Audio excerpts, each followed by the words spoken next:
Здравствуйте, в студии Николай Борисов и обзор чрезвычайных происшествий. 2 года колонии в особого режима получил житель Верхоянского района за махинации с чужой картой.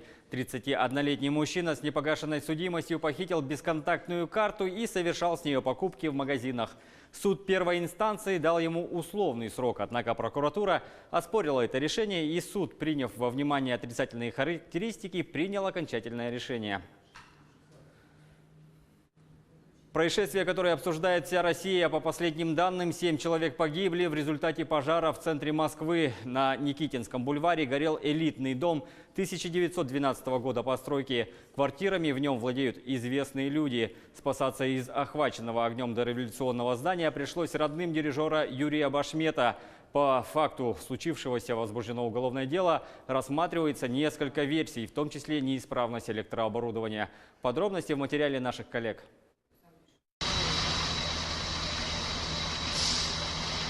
За считанные минуты из 8 подъездов дома вывели полсотни человек, территорию оцепили. Начали спасательную операцию, поскольку в некоторых квартирах по-прежнему оставались люди. Сотрудники МЧС с помощью автолестниц и спецоборудования помогли покинуть жилые помещения еще 42 москвичам, среди них 8 детей. Как заявили спасатели, огонь вспыхнул на 5-м этаже, затем пламя стало молниеносно распространяться по деревянным конструкциям. Примерно через полчаса площадь пожара, по данным МЧС, увеличилась вдвое. К месту происшествия были стянуты дополнительные силы. Всего порядка 32 расчетов. Пожару был присвоен повышенный уровень сложности. Зданию больше 100 лет.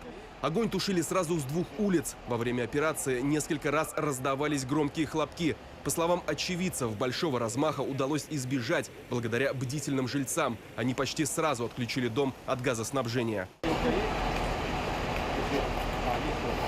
Очень сложная планировка.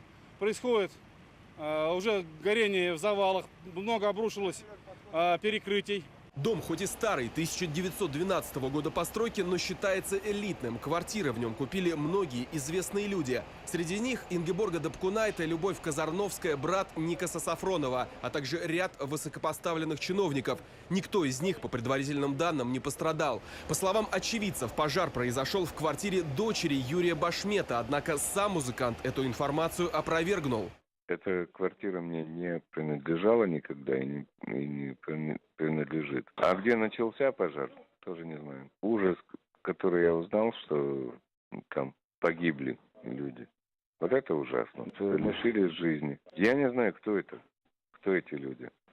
Какой национальности, из какой страны, ничего не знаю. Но это ужасно. Пожар начался около часа ночи и, понятно, застал врасплох. Спасти, по последним данным, не удалось 7, в том числе беременную женщину. Она была на 4-м месяце. В числе погибших также несовершеннолетний. Кроме того, 2 пострадавших сейчас в тяжелом состоянии находятся в НИИ имени Склифосовского. Врачи делают все возможное, чтобы спасти их жизни. Как рассказывают сами жильцы, жертв могло быть гораздо больше, если бы в доме была сохранена планировка года постройки. Состоятельные люди выкупали тут, как правило, по несколько квартир и объединяли, поэтому семей проживало не так много. Кто-то просто вкладывался в недвижимость, но фактически не жил. По последним данным, стоимость одной квартиры в самом центре столицы могла достигать 90 миллионов рублей. Ближе к утру спасатели скорректировали цифры и уточнили, что площадь пожара составила около 2000 квадратных метров. Также в столичном МЧС сообщили, что в многоэтажном доме обрушились перекрытия между 4-м и 5-м этажами, причем сразу в нескольких местах. По словам жильцов, полностью выгорело несколько квартир. Во многих был сделан дорогой ремонт, стояла антикварная мебель и хранились полотна известных художников. Спасти ценности не удалось. Многое не было застраховано, так что теперь владельцы сгоревших апартаментов подсчитывают многомиллионные потери. Я думаю, это электрика. Дом старый, квартиры дорогие. Я сам там покупал брату квартиру, очень дорого в 2000-х годах.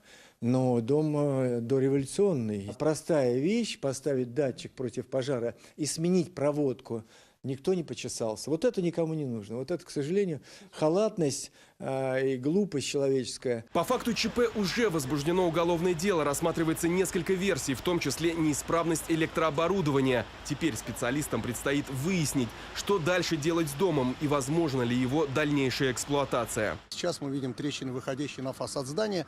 Некоторые из них практически совместимы, некоторые, как нам кажется, малосовместимы с геофизикой его устойчивости и разрывают, похоже, кладку на всем протяжении несущей стены. И если будет минусовая температура, мы боимся, что разрывы будут гораздо больше. Чтобы сохранить памятник архитектуры, нужно, во-первых, продувать его, активно продувать. Если надо, то необходимо будет поставить и стяжки. Ну а пока всем погорельцам предоставлено временное жилье. Их обеспечили вещами первой необходимости и горячим питанием. Как только закончится разбор завалов, сыщики начнут осматривать квартиры. Александр Беляев, новости 360.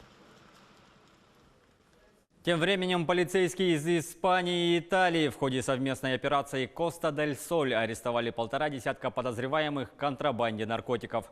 Среди задержанных оказались члены неаполитанской преступной группировки «Каморра», рассказывает Сергей Берец.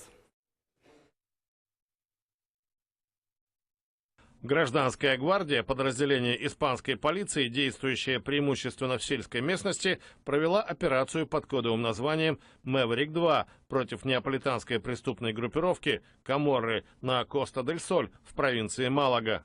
Банда специализировалась на отъеме наркотиков у конкурентов и переправке их в Италию, а именно в Рим. Другой канал поставки обеспечивала группа британских подданных из Кадиса.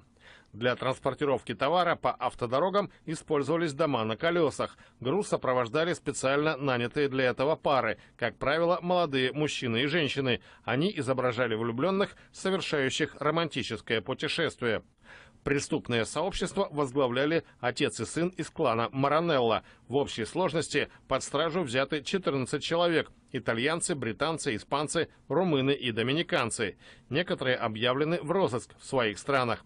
По данным полиции, преступники без колебаний пускали в ход оружие против своих соперников в криминальной среде и не останавливались перед похищениями.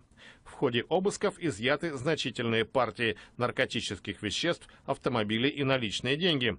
Это очередная фаза совместной операции Гражданской гвардии Испании и итальянских карабинеров. На этом пока все. Берегите себя.